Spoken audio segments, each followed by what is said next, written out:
21 വയസ്സായി, ഇതുവരെ താടി വന്നിട്ടില്ല എന്ന വിഷമമുള്ള ഒരാളാണെങ്കിൽ ഈ വീഡിയോ നിങ്ങൾക്കുള്ളതാണ്.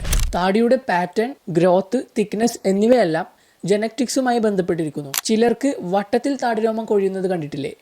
ഈ മെഡിക്കൽ കണ്ടീഷനാണ് അലോപേഷ്യ ഏരിയേറ്റ. താടിയുടെ വളർച്ച ഫാസ്റ്റാക്കാൻ സഹായിക്കുന്ന കാര്യങ്ങൾ നോക്കാം. 1. ടെസ്റ്റോസ്റ്റിറോൺ ഹോർമോൺ നാച്ചുറലായി ബൂസ്റ്റ് ചെയ്യാം. ഇതിനായി സ്ട്രെങ്ത് ട്രെയിനിങ് ചെയ്യാം. മിനിമം 8 മണിക്കൂർ ഉറങ്ങാം. വൈറ്റമിൻ ഡി, സിങ്ക് അടങ്ങിയ ഭക്ഷണങ്ങൾ കഴിക്കാം. സ്ട്രെസ് കുറയ്ക്കാം. 2. ഡെർമാറോളർ യൂസ് ചെയ്യാം. 0.5 മില്ലിമീറ്റർ ഡെർമാറോളർ ആഴ്ചയിൽ ഒരിക്കൽ യൂസ് ചെയ്യുന്നത് താടിയുടെ ഭാഗത്ത് ബ്ലഡ് സർക്കുലേഷൻ കൂട്ടാനും കൊളാജൻ പ്രൊഡക്ഷൻ കൂട്ടാനും ഹെൽപ്പ് ചെയ്യുന്നു. 3. Beard care routine. വെളിച്ചെണ്ണയോ ആവണക്കെണ്ണയോ റോസ്മേരി ഓയിലോ ആൽമണ്ട് ഓയിലോ ഉപയോഗിച്ച് മസാജ് ചെയ്യാം. മസാജിങ് ചെയ്യുന്നത് താടിയുടെ ഭാഗത്ത് ബ്ലഡ് സർക്കുലേഷൻ കൂട്ടാൻ സഹായിക്കുന്നു. 4. താടിയുടെ വളർച്ചയ്ക്ക് ന്യൂട്രിയൻസ് അത്യാവശ്യമാണ്. Protein, biotin, vitamin B complex, vitamin E എന്നിവയെല്ലാം താടിയുടെ ഗ്രോത്തിനെ സഹായിക്കുന്ന ന്യൂട്രിയൻസ് ആണ്. ഈ ന്യൂട്രിയൻസ് എല്ലാം അടങ്ങിയ ഒരു കേരള സ്റ്റൈൽ ഫുഡ് പ്ലാൻ ലഭിക്കുന്നതിനായി താഴെ ബിയർഡ് എന്ന് കമൻറ്റ് ചെയ്യൂ.